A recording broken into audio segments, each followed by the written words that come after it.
Kadang-kadang kita punya kelemahan tuan-tuan. Cuba tengok beza laki-laki dengan perempuan. Orang perempuan ni apa sifat dia? Perhati orang perempuan. Kalau bapak ni kata, Hijab, ayah nak nikahkan kamu ni, ya, ni ada orang datang dengan kamu ni, kamu nak tak? Kamu nak tak tidak? Ya, dia wanita tu maknanya apa? Dia suka, dia nak. Cuma dia malu nak cakap. Tapi kalau sekarang nak, kita tanya, Ajar. Cuma kita kata, Hijab, ni ada orang masuk minang kau ni. Siapa? Ya, Pak Abu nak tenang kau, nak minang kau. Pak Abu ya, berapa umur Pak Abu? 88.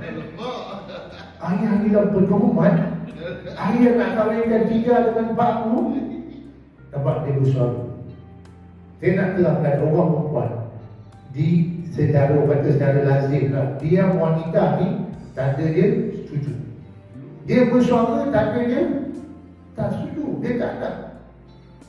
Wanita punya perangai, punya sifat semula jadi. Tapi tak sama kita laki-laki tuan. Lelaki tengok, dia lelaki tak sama dia perempuan. Orang lelaki dia bang, makan kita bang, ya apa dia bang? Tak nak makan tu. Bang dia lagi tidur bang, tak mau tidur main pun. Mana dia pun? Tak mau tidur tu. Bang, jom lah petang esok pergi bazar Ramadan. Ya, mana dia tak nak. Cuba tanya, bang nak nikah lagi bang? Boleh juga. Maknanya orang lelaki diam tanda tak setuju.